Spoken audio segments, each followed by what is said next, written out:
Dobrý den, milí posluchači, já vás vítám u nové epizody našeho podcastu Medicína srdce. Moje jméno je Terka a dnes jsem si pozvala úžasného hosta, kterým je Honza Tománek. Ahoj Honzo. Ahoj Terko, dobrý den posluchači. Já tě hnedka na začátek takhle představím našim posluchačům, aby vůbec tušili, koho jsem si vůbec pozvala. Ty jsi český sportovní reprezentant, dvojnásobný mistr světa v polovičním Ironmanu a patříš k těm nejúspěšnějším multisportovním talentům vrcholového parasportu. Věnuješ se především triatlonu a dálkovému běhu na lyžích. Těch tvých sportovních aktivit a samozřejmě i nesportovních je samozřejmě hrozně moc. Já si myslím, že pro posluchače, kteří by si tě chtěli vyhledat, tak určitě na sociálních sítích můžou, na Instagramu. Určitě mě najdou na Instagramu, na Facebooku pod nickem Paramaniak. To tě vystihuje. Já si myslím, že ano. Já jsem dlouhodobě přemýšlel o tom, jak vlastně skloubit tu mojí vášeň pro sport a vlastně pro veškerou činnost, kterou dělám, nějakým jedním slovem, ale současně tam i zmínit ten handicap, protože přece jenom ten handicap mě od spousty jiných sportovců nehandicapovaných, s kterými většinou soupeřím, mě vlastně odlišuje. A myslel jsem si, že vlastně v tom názvu by to nějak mělo zaznít a Paramaniak to vlastně vymyslela moje přítelkyně úplně čirou náhodou a mně se to strašně zalíbilo, takže Honza Tománek vlastně ho vystihuje. Já hnedka na úvod musím upozornit na to, že tato epizoda nebude úplně stejná jako všechny ty ostatní. A my se budeme především tedy bavit o sportu, o triatlonu a především o životě handicapovaného sportovce. Ale já mám takový pocit, že to je přesně to téma, který také patří do našeho podcastu a musí se o něm více a více mluvit. Takže já doufám, že může i naše posluchače motivovat a inspirovat. Konec konců ty sám také působíš jako motivační řečník a motivuješ i širokou veřejnost. Já bych začala hnedka první otázkou a to sice, jestli tě ke sportu vedli rodiče, anebo jsi k němu našel cestu sám? Já bych neřekl přímo ke sportu, ale spíš k aktivnímu způsobu života mě od malička rodiče vedli. Trávili jsme vlastně veškerý čas v zimě na běžkách, na lyžích, na bruslích, nebo jenom turistikou v přírodě. V létě to byly kola, hory, turistický výlety. A já bych řekl, že ten aktivní způsob života mě vlastně provází celým mým životem a už v době před úrazu jsem sportoval, ale jak se říká, dělal jsem všechno a nic pořádně. Jo, na prvním místě pro mě bylo studium, slýchal jsem z okolí, nejsi blbej, tak se uč, takže jsem se tak jako snažil učit, posouvat se dál, ale sport byl pro mě vždycky strašně důležitým ventilem. Jezdil jsem na koni, začínal jsem závodit na kole, zkoušel jsem bojové sporty, v zimě lyže, ale jak jsem už zmínil, dělal jsem všechno, ale nic pořádně. Na prvním místě bylo to vzdělání, ale tím ventilem a řekněme tou další seberealizací a náplní pro mě bylo vlastně pořád posouvání sebe sama prostřednictvím sportu a to mi vydrželo. To je krásný. Já už jsem teda naznačila, nebo ty jsi taky naznačil, že se stal úraz v roce 2002, pokud jsem správně tedy našla. Byl jistě pro tebe zlomový, tak co se tedy opravdu stalo? Já jsem byl čerstvě na gymnázium, o kterém jsem teda sněl. 2 měsíce jsem chodil na novou školu, která byla vlastně takovým prvním happy endem v mém životě. Bylo to první moment, kdy jsem o něco skutečně usiloval, na ten gympl jsem se dostal a prožíval jsem takový, řekl bych, bezstarostný období, kdy prostě máte za sebou ten jeden cíl. Nová škola, která mi sedla, přízeň spolužaček, co víc si 15letý kluk může asi přát. No a jeden večer jsme se vraceli s kamarádem z fotbalového tréninku a jak říkám, s odstupem mnoha let byli jsme v blbej čas na blbým místě, auto předjíždělo auto a oba dva nás srazilo. Kamarád nehodu bohužel nepřežil, ten byl na místě mrtvej a já jsem měl to štěstí, že jsem vlastně, jak říkám, vyváznul s pár oděrkama a mohl se o nějakou dobu později zapojit zpátky do aktivního života.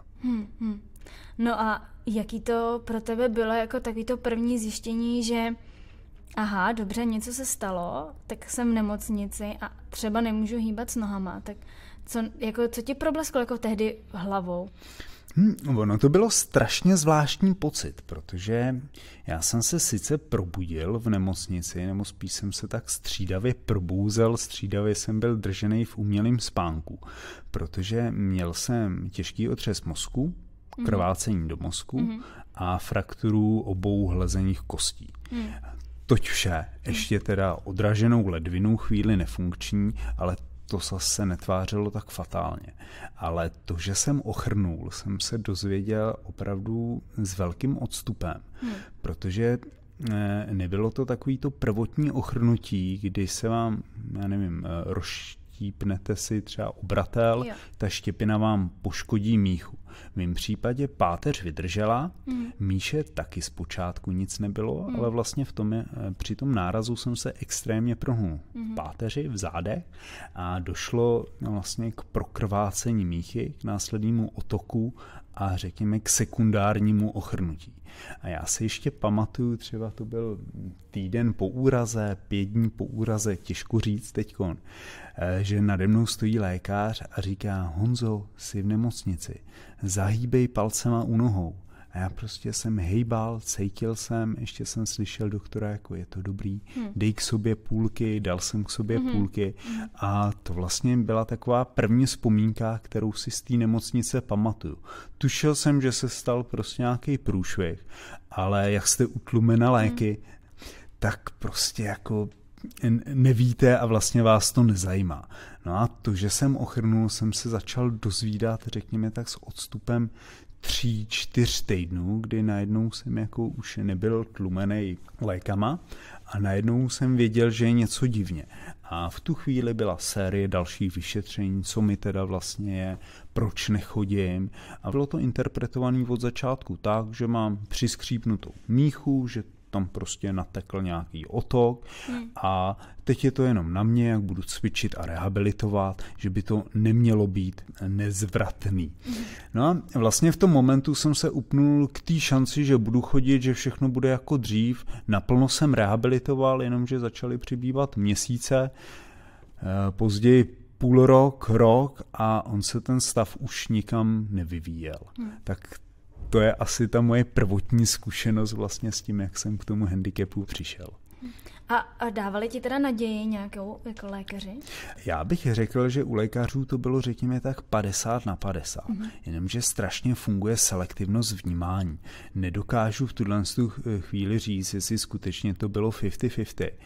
Ale pořád jako byli lékaři, kteří říkali, jasně, je to na tobě, cvič, rehabilituj, ten stav se zlepší, není trvalej. Tomu jsem věřil. Pak byli lékaři, kteří říkali, hele, smíř se s tím, ty už to nerozchodíš. Což nechcete slyšet. Skoro v těch 15 letech. Přesně tak. A já jsem vlastně nevěděl. Ta diagnóza nebyla úplně jasná od začátku a když se ohlídneme za rokem 2002, já jsem ležel v Motole v nemocnici a v té době ještě nefungovala spinální jednotka. Ta vznikla až o rok později.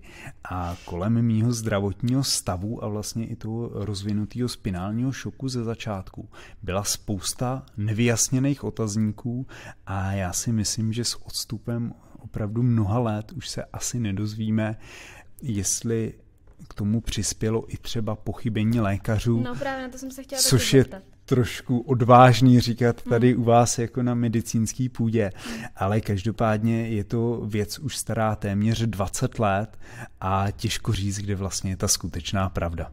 No tak on asi taky přispěl k tomu vývoj medicíny, možná se taky na ty spinální traumata kouká dneska jinak, ta léčba asi pokročila.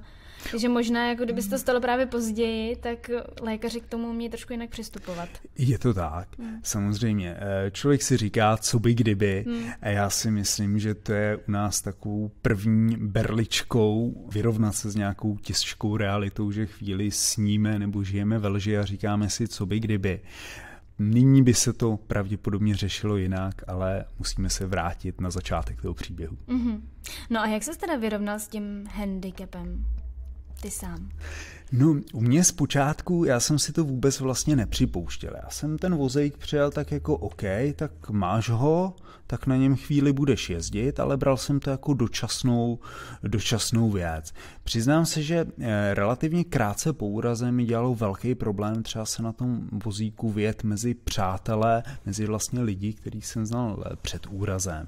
Tak to mi dělalo opravdu velký problém. V okamžiku, kdy jsem byl na nějaký neutrální půdě, a už to byl rehabiliták nebo nějaká dovolená, tak jsem ten handicap nevnímal, protože mi strašně vadilo, když ty přátelé nebo známí se na mě koukali a oni vlastně jako nevěděli, jak se ke mně chovat. Já taky jsem v té době nebyl úplně jako vyrovnaný, taky jsem jako nevěděl, co zvládnu, co nezvládnu. Člověk se pořád učí, že on prožívá v 15, v 16 letech znovu život dítěte, kde se učí prostě s tím handicapem pracovat, ať už je to oblíkání nebo je to hygiena. A samozřejmě, když jste nejistý, tak to okolí to vnímá. A to se mi tam přesně v těch přátelích zrcadlilo. No a v okamžiku, kdy jsem si vyzkoušel sport, poprvé jsem sednul na handbike, tak jsem si najednou říkal, no wow, to je úplně stejný pocit, jako když jsem jel na kole. Tak krásná dřina. A najednou, když jsem na handbajku začal jezdit Dobříš, okolí, začal jsem se víc stýkat vlastně se svými přáteli. A najednou v tu chvíli se to ve mně zlomilo a už jsem nevnímal ty pohledy lidí, jako Ježišmarja, to je chudáka, co se ti stalo. Ale najednou jsem takový přerod mezi chudákem a borcem najednou. Jo? A najednou lidi mě začali respektovat, že jsem tu situaci nevzdál, že jsem dál aktivní. No a postupem času vlastně i já jsem ten svůj handicap přestal naprosto vnímat, kdy ho teda vnímám hodně v současné době, když akorát stavíme baráček, tak když tam člověk nahání řemeslníky a teď zapadne na vozejku někde v jílu, tak to opravdu není jako úplně příjemný, tak to si říkám do prdele blbej vozejk. Ale jako ve finále si nemyslím, že jsem handicapem něco ztratil, naopak si myslím, že jsem hodně získal a vlastně v tuhle chvíli ten handicap vůbec nevnímám. Takže dá se říct, že ti to vlastně něco dalo? Já si myslím, že určitě, já jsem o tom přesvědčený. Já jsem teda vždycky byl cílevědomý, sebevědomý, ale ten handicap mi dal ještě možná větší mentální sílu. Protože člověk najednou nemá, řekněme, všechno zadarmo, všechno je složitější a pokud se budeme dál bavit o sportu, tak vlastně i začátek toho sportu, protože když chcete začít běhat, tak co potřebujete? Potřebujete nějaký boty. Ono je v podstatě jedno, jaký boty. Můžete běhat i bosy, že jo? Dneska to frčí. No. Ale když chcete začít sportovat s handicapem, tak už to většinou nezvládnete na svým běžným denním vozíku, ale potřebujete nějaký speciální vybavení, nějakou kompenzační pomůcku.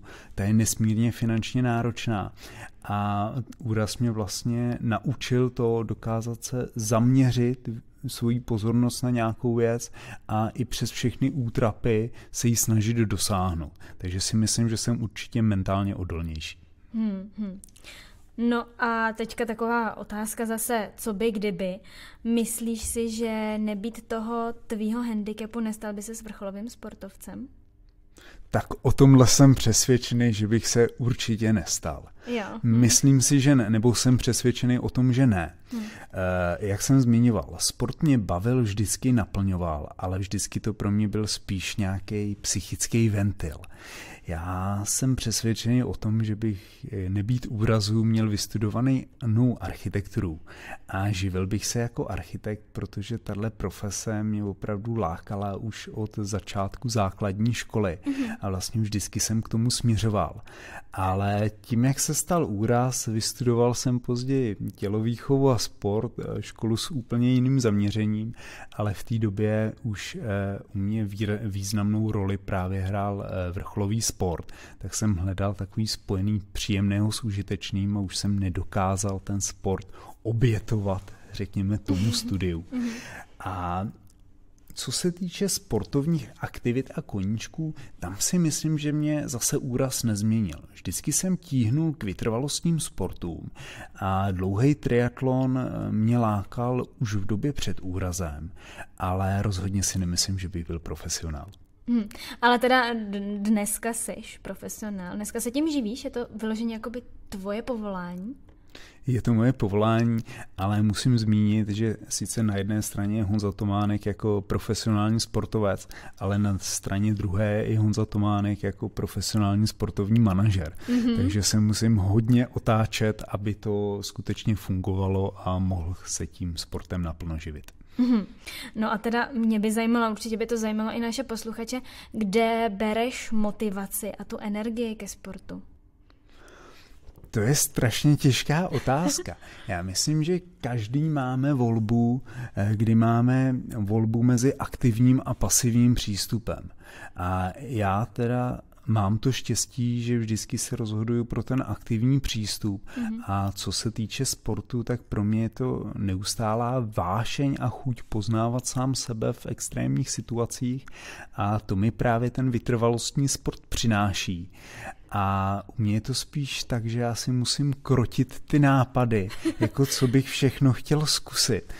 A zase nejsem člověk, který dokáže žít, řekněme, nostalgií. Mně paradoxně, když se podaří nějaký sportovní úspěch, tak je to krásný moment, ten moment. Jenomže pak večer jsem na tom hotelu nebo už doma a teď si říkám, tyjo, no a co teď? Ale co teď? Jako ve finále, jaký to má smysl, že jo? Nebo jakou to má cenu? Dobrý, nechci jako znevažovat svoje sportovní výsledky, ale přece jenom jako honíte se za nějakým titulem. Ten moment je krásný. Ale pak večer jste na tom hotelu a říkáte si, no jo, tak mám titul a co se změnilo? Nic a najednou je ve mně jako prázdno. A to je právě ten moment, kdy už otvírám ten pomyslný šuplík a už tam jako zalovím a hledám něco dalšího, co jsem ještě nezažil, nebo kde vidím zase nějaký prostor pro zlepšení. Tak u mě je to jednoznačně ta vášeň k posouvání sebe sama. Je teda pravda, že i z mojí vlastní zkušenosti, že když jsem běžela svůj první maraton, tak jsem si skoro na konci říkala, pane bože, nemůže být už nic horšího. Ale jakmile to člověk jako doběhne, tak si říká, že bych koukla na termínovku, kdy je další závod, jako co teďka mám dělat? No tak se připravím na něco dalšího, na nějakou další výzvu, no. To znám úplně stejně. Protože mně se líbí ta cesta, to směřování k tomu. Pak je ten den D, když člověk skutečně odstartuje do nějakého extrémního závodu. A tam se mísí to momentální nadšení, jako když se třeba ohlídnu za vasovým během, kdy jsem si říkal na startu, ty vole, já jdu vasák, to je prostě jako super, to je sen každýho běžkaře. No jo, jenomže pak špatný sníh, něco vás překvapí a pak přijde to pochybování, jakože ježišmarja, že se na to nevykašlu, proč to vlastně dělám. Ale pak zase zvítězí ta vášeň a ta láska, že sotva jako pomine ta akutní únava, tak člověk už zase kouká na tu termínovku a chce jít dál, protože ono je to pro nás, řekněme, vytrvalostní sportovce charakteristický, že jsme vlastně takový sadomasochisti a líbí se nám ten moment, kdy to ostatní vzdávají, ale to je právě ten moment, kdy jsme skutečně živí, kdy splyneme s tou přítomností, s tím přítomným okamžikem. Já říkám, že je to stav, kdy nezáleží na ničem, ale přitom záleží na všem, co uděláme. A je to taková jednoduchost bytí. A to je vlastně to, co na tom hledám. A byť si kolikrát říkám, že se na to nevykašlu, tak pak stačí se dojíst, dospát, odpočinout si a už zase vymýšlím, co bych chtěl vyzkoušet dál. No ale já jsem četla, že ty se věnuješ i meditaci. Je to něco, co ti ve sportu pomáhá?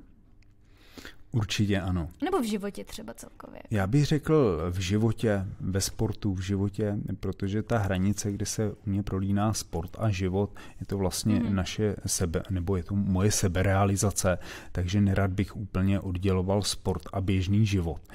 Díky sportu získáváme obrovskou disciplínu, protože dokážeme nejenom to tělo, řekněme, vystavit nějakým extrémním podmínkám, ale musíme být na sebe trošilinku přísní, abychom ty cíle dokázali naplnit. A to si myslím, že je velký benefit sportu. A co se týče meditace, tak je to zase schopnost, jak komunikovat sám se sebou, jak dokázat koncentrovat myšlenky na některý cíl a teď je jedno, jestli se soustředíme na cíl dalšího mistra světa v dlouhém triatlonu, anebo na cíl třeba realizace nějakého jiného projektu. Když už se teda vracíme nebo dostáváme k tomu triatlonu, tak triatlon se skládá teda ze 3 disciplín, plavání, cyklistika, běh. Tak jak je to teda v tvém případě? Jak se to jako nahrazuje takovýhle sporty u handicapovaného sportovce? Tak já bych začal úplně tak, jak to probíhá. První je plavání. Tím, že jsem handicapovaný sportovec na vozíku se spinálním handicapem a poraněním v oblasti TH7, TH9 a 10, tak mám omezenou funkci trupových svalů, což nás v plavání tak zásadně nelimituje. Co je už pro plavání fatálnější, je to, že nemám funkční dolní končetiny, nohy jsou tedy plegický a v okamžiku, kdy si lehnu do vody, tak jsou poloskrčený. Jo. Což není úplně optimální pro plavání kraula, takže první takovou pomůckou, kterou já při plavání používám, jsou takzvané plavecké ortézy. Představte si bandáž kolenních kloubů, které vám udržejí vlastně proplý dolní končetiny. No a pak už je to relativně snadný a s tou vodou už dokážete plynout, udržet splývavou pozici a pak už je to o práci horních končetin. Samozřejmě nikdy se nevyrovnám, řekněme, nehandicapovaným plavcům, protože záleží i na pozici špičky v plavání, sama to znáš, že jo, z triatlonu, ale myslím si, že laik mě ve vodě nepozná, že jsem handicapovaný, že ten rozdíl tam není výrazný v rychlosti ani vlastně v tom, že nekopu nohama, protože stejně jako v triatlonu se spíš tak jenom jako myhotají. Tak jako. Jenom tak myhotají. No. A ono, když do vás občas někdo kopne, tak to vypadá, že vlastně taky kopete.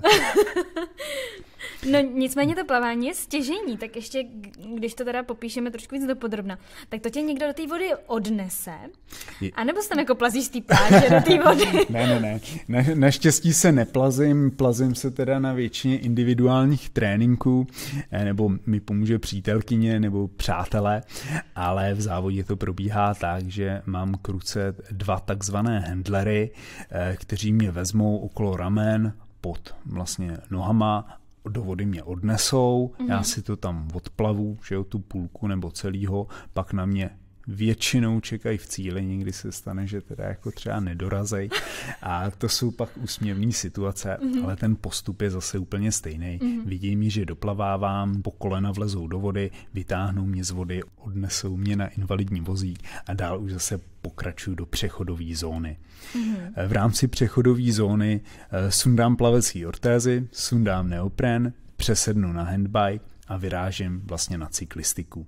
Handbike je obdoba silničního kola, samozřejmě asi bude už většina posluchačů znát z fotek, z nějakých videí a poslední disciplínou je potom běh, což se trošku hůř vysvětluje, když vlastně jako jezdím na vozejku, tak jak můžu běhat. Ale pokud se dá říct, že na běžném invalidním vozíku chodím, tak na běžecké formuli běžím a je to vlastně modifikace invalidního vozíku, akorát s jinou pozicí těla, ale je důležitý, že ty hnací kola poháním zase hnacími obručemi jako u běžného invalidního vozíku. Mě k tomu napadá otázka, já si umím představit zhruba, kolik takovýhle náčiní jako, nebo tyhle ty vozíky stojí, ale tak pro představu pro naše posluchače. Tak tohle už jsou částky, které je lepší říkat v eurech než v českých korunách. Co se týče mýho současného handbajku, tak tam se pohybujeme v částce okolo, počkejte, já to musím spočítat, 14 000 euro. Což je už cena auta. A u běžecké formule tam se pohybujeme někde okolo 4-5 tisíc euro.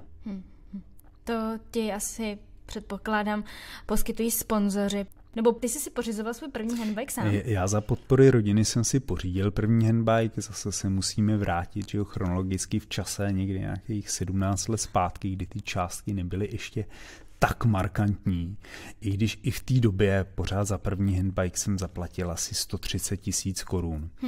Což pořád jako ta cenová hladina je velmi podobná, pokud se bavíme o úplně jako těch obyčejných modelech. Na straně druhý dneska jsem profesionálem, tak si nutně vybírám i, řekněme, špičkový sportovní vybavení. Ale tady je hlavně strašný rozdíl v tom, i když chcete začít sportovat jako nehandicapovaný sportovec, tak nepotřebujete de facto nic, anebo velmi malou investici. A v okamžiku, kdy se chcete začít věnovat sportu a jste na vozíku, tak ta vstupní investice je pořád 10násobná vůči tomu, co zažívá nehandicapovaný člověk. A to si myslím, že je opravdu velkým problémem a kvůli té cenové hladině i mnoho lidí vlastně vůbec sportovat nezačne. Což si myslím, že je velká škoda i s ohledem na, řekněme, jejich kondici a později i soběstačnost. Protože pokud se bavíme o spinálním handicapu, tak kondice a soběstačnost jde ruku v ruce. Samozřejmě ne vždy je handicap, že umožní vám dělat všechno, ale obecně platí, že čím vyšší kondici máte, tím se o sebe dokážete lépe postarat. To souhlasím. Já jsem viděla nějaký ty videa při tvojí jízdě na handbajku a přijde mi teda dost nebezpečný jezdit na silnici, kde kolem tebe jako jezdí ty auta. Ty jsi vlastně v podstatě jako dost nízko. Tak já mám teorii, že když mě srazilo auto jednou, tak už mě nesrazí po druhým. Ale to je jenom na odlehčení situace. Samozřejmě to riziko si připouštím, ale to riziko tady je a přece nebudu sedět doma. Je pravda, že když jsem na handbajku normálně na silnici, tak ještě používám reflexní praporek, abych přece jenom byl trošku víc vidět. Používám reflexní světla, což samozřejmě té vaší viditelnosti určitě pomůžou. Když se ohlídnu za dobou před 15-18 lety, když jsem na handbajku začínal, tak to skutečně každý druhý auto na mě troubilo a nikdo nechápal, co to je. Dneska si myslím, že byť se obecně na řidiče hodně nadává, vždycky jako člověk potká někdy blbce, ale obecně si myslím, že ta situace je lepší a řidiči jsou vůči cyklistům, potažmo handbikerům ohleduplnější. A za poslední rok samozřejmě řešil jsem nějaký krizovky, ale to k tomu bohužel patří. No a vnímáš třeba nějaký posun po tom, co se uzákonilo ten 1,5 metru vzdálenost od cyklisty? Jestli to jako nějak vidíš? Tady nevnímám v podstatě žádný posun. Já jsem relativně dlouho neměl žádný výstup s žádným řidičem auta, že si na někoho občas jako zakřičím a někdo si zakřičí z okýnka na mě nebo mi pošle dávku ostřikovačů, tak s tím už jsem se jako nějak naučil žít, ale přiznám se, že já to většinou vypouštím. Jo. Zůstane to na tom tréninku, i když si vybavím loni, že jsem měl jeden takový incident, že jsem stoupal serpentínama a najednou na mě začal někdo jako usilovně jako troubit a nadávat mi. Fakt i řval z okýnka, tak to už mi jako bouchly slza. Jak jsem byl před ním, tak jsem vlastně jako tím handbikem zastavil přes tu cestu a jenom stačilo sundat brejle a chvíli na něj koukat. A ten člověk už neřekl nic a ani nevystoupil, abychom si to nějak jako vysvětlili. A tak člověk na ty blbce někdy narazí.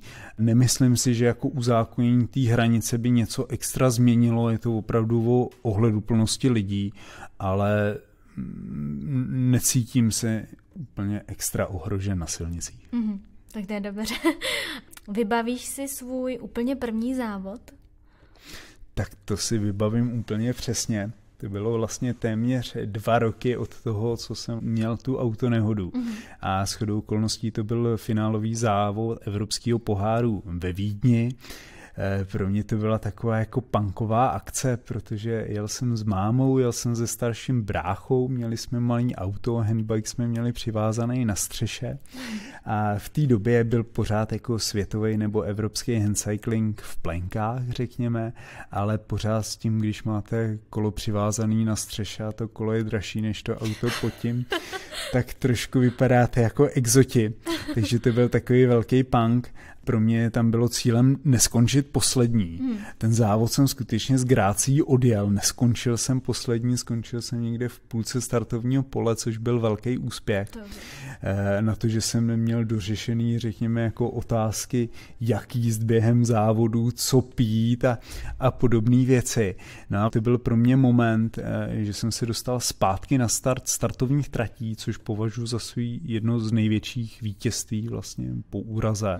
No a od dalšího roku už jsem se tomu začal věnovat trošku systematičtěji. Ale já na tebe musím prozradit, že ty se dokážeš vyrovnat i těm nehandicapovaným sportovcům, protože já jsem se dočetla, že jsi na Ironmanovi dopadl dokonce 13. v celkovém pořadí, což je teda neuvěřitelný výsledek. To se podařilo loni vlastně, když jsem měl svoji ironmanskou premiéru na celém Ironmanu, což je pro posluchače 3,8 km plavání, 180 kolo a 42,2 km běhu. V mém případě tedy jízdy na běžeckém vozíku, běžecké formuli.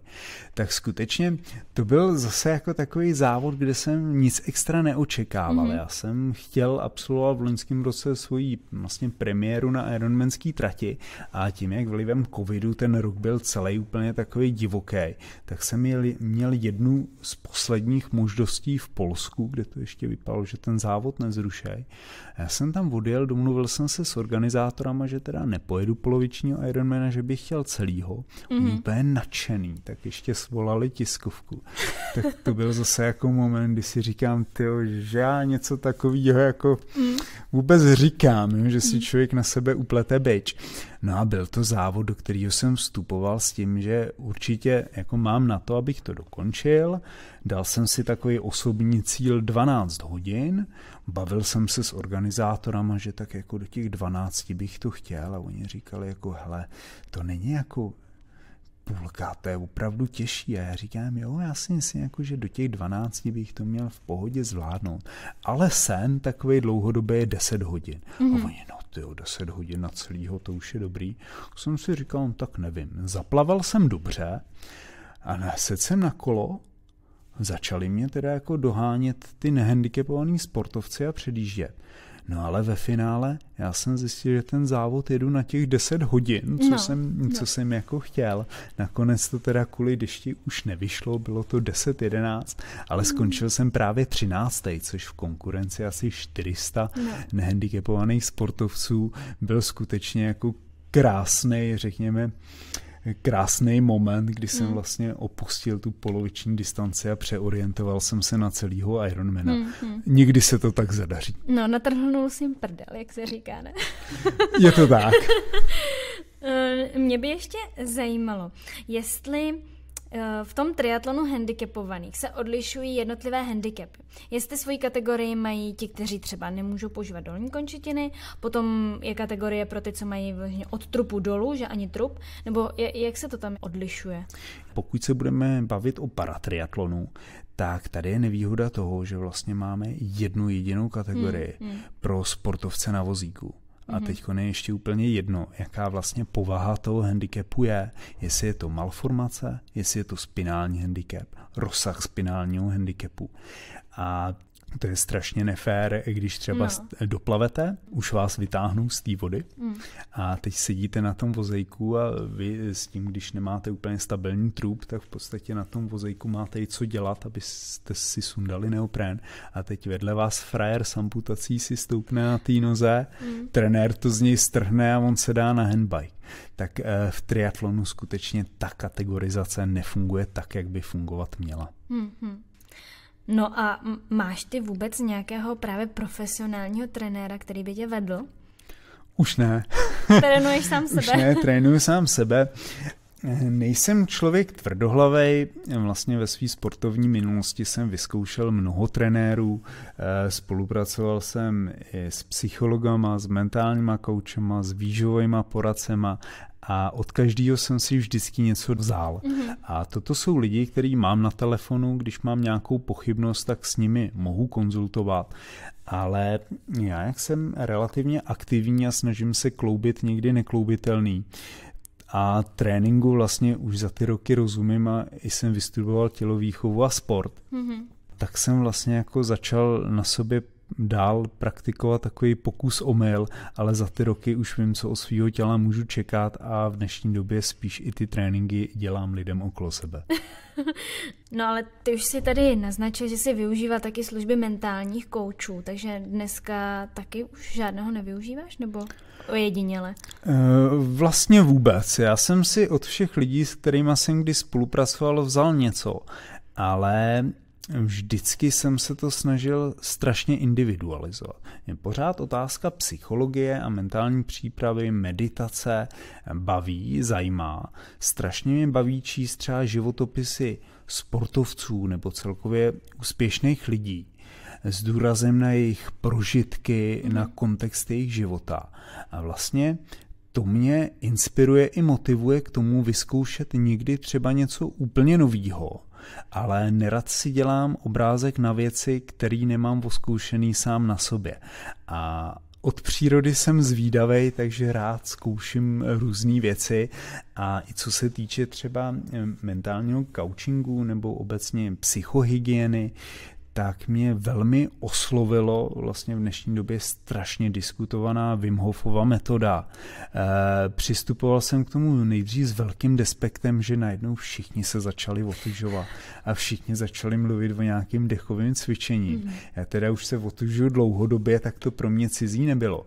Ale vyzkoušel jsem právě dechové cvičení a úplně mě to jako oslovilo. Jenomže když vyzkoušíš něco nového, tak ono vždycky je to wow. Ale vydržet. Ale po 14 dnech je to pořád wow, po měsíci, to si položme každý sám otázku. A mě to vlastně ten wow moment přetrvává a už se tomu věnuju rok, tak to je třeba jedna z věcí, kterou jsem na sobě oskoušel a i oproti mým předpokladům se u mě ujala a i opravdu na sklidnění psychiky to funguje skvěle. No a to chodíš teda do nějakého rybníku, jako, nebo?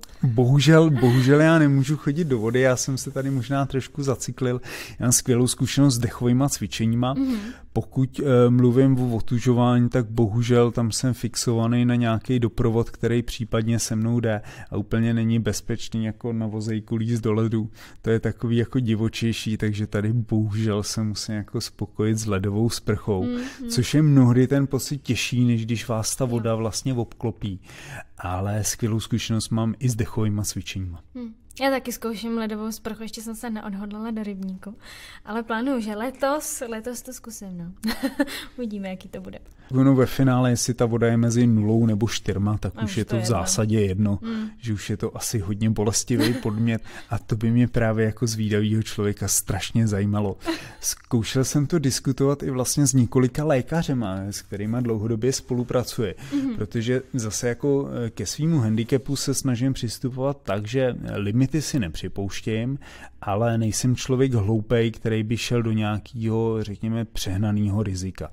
Tak jsem taky chtěl jako vědět, jestli to přece jenom jak ty tkáně nejsou úplně dobře inervovaný, jestli to nemůže třeba dolní končetiny poškodit nebo kůži poškodit. A vlastně mi nikdo nebyl schopný na tuhle otázku úplně 100% odpovědět. Že nevědějí. Že nevědějí a říkali, hele, nedělej blbosti.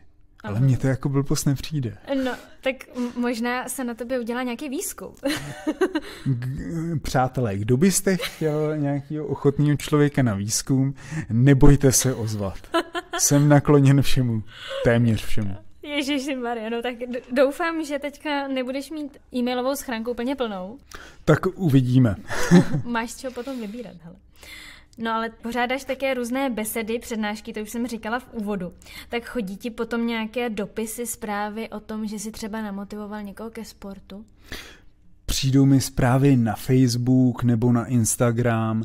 Už to, že si mě třeba lidi po nějakém workshopu přidají právě na Facebooku nebo na Instagramu a komentujou, píšou, podporujou, tak z toho mám obrovskou radost, protože najednou cítím, že ta moje činnost není, řekněme, tak jako plochá, že by byla zaměřená jenom na ten sport a na to uspokojení toho vlastního ega, který my teda jako individuální sportovci tam prostě máme a toho se nezbavíme.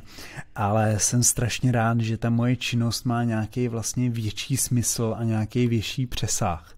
A za tohle jsem strašně moc rád a v podstatě za jakýkoliv text pochvalnej jsem rád. Tak to je jasný, to zahřeje u srdíčka, že jo, vždycky. Je to tak. Mě by zajímalo ještě, jaký jsou teda tvoje momentální cíle, sny a plány do budoucna. Ty už jsi říkal Ironman, že se chystáš na celýho, tak... Tak celý mám zase v tuhle chvíli 3, Takový sen by byl, kdybych mohl jet někdy celýho Ironmana a nepršelo. To by se mi jako líbilo, ale to asi nedovedete zařídit. Ale tím sportovním cílem pro příští rok je právě absolvování celého Ironmana nebo mistrovství světa v celém Ironmanu, který se po 30 letech neuskuteční na Havaji, ale ten květnový závod se uskuteční v St. George v Utahu, tak to je pro mě takový první vrchol příštího roku. Druhým vrcholem je, že bych chtěl získat 3. titul mistra světa v polovičním Ironmanu na podzim. No a do toho samozřejmě jako každý triatlonista s ním i já o koně a o účasti vlastně na legendárním Ironmanu na Havaji. No a až mě to za pár let přestane bavit a už se pro mě stane, řekněme, ta celá distance konvenční záležitostí, což si myslím, že k tomu možná trošilinku směřuju, tak pak je pro mě velkou výzvou Ultraman, což je vlastně 3denní triatlon čítající 10 km plavání a 140 km cyklistiky jeden den, další den 280 kolo a ten poslední třetí jsou to 84 km běhu. Zrovna včera jsem měl takovou chvilku večer, že jsem se jako počítal, za kolik bych to chtěl jako třeba jako stihnout, ale to se ještě nechme překvapit. Hele, a neláká tě, u nás v Děčíně se jede závod Winterman, jestli jsi o tom slyšel? O Wintermanovi jsem slyšel. Je to závod samozřejmě, láká mě, je to krásný závod. Dokonce ten loňský nebyl úplně winter, co vím, to bylo nějakých asi 15 stupňů, že to bylo docela spíš jako takový springman, ale samozřejmě je to závod, který mě láká. A já říkám, že vyzkouším si to na relativně lehký trati a pak člověk jako roste a zkouší víc a hledá ty vlastní limity. Takže já si myslím, že Winterman asi jednou přijde. Ale pořád jako ten výjezd na Ještěd na běžecký formuli nevím, jestli jako jsem toho schopnej, anebo jestli vlastně i ta běžecká formule pořád má nějaký technický limity a jestli v té závěrečné 12% stojce nebo 14% kolik na Ještěd je, jestli ještě je možný to na běžecký formuli vyjet. No ale přemýšlel jsem o tom, že jo, a když člověk o tom už začne přemýšlet, tak ono se to blíží. No každopádně, kdybys tam jednou dorazil, tak já tě aspoň zafandím někdy v 5 ráno. Budu se těšit. Já bych měla na tebe ještě úplně poslední otázku, jestli by si chtěl něco vzkázat našim posluchačům. To je těžký, co bych vám tak vzkázal? Já bych vám vzkázal, mějte sny, nebojte se snít, a nebojte se pro svý sny a cíle něco udělat. A pak jich můžete naplnit. Ty jo. To byly moc krásný slova takhle na závěr. Honzo, já bych ti chtěla moc poděkovat za rozhovor a že jsi přijel až k nám do Plzně na Lékařskou fakultu v Plzni. Já věřím, že naše epizoda bude velmi populárně, že se bude medikům moc líbit. Přeji ti, ať se ti splní všechny tvoje sny, cíle, ať se ti podaří závod nebo mistrovství v celém Ironmanovi. Měj se moc krásně a ahoj. Děkuji za pozvání a ahoj a nashledanou posluchači. Pokud se vám tahle epizoda líbila, my budeme určitě moc rádi za jakékoliv sdílení. Můžete nás také doporučit někomu, o kom víte, že by ho třeba tato nebo i jiná epizoda mohla bavit a mohla ho inspirovat. Pokud nás chcete poslouchat i nadále, tak určitě dejte ve své aplikaci na podcasty sledovat, nebo můžete zakliknout také zvoneček, který vás upozorní vždy, když nějaká nová epizoda vyjde. Já se na vás budu těšit opět příště s dalším skvělým hostem. Mějte krásný zbytek dne a naslyšenou.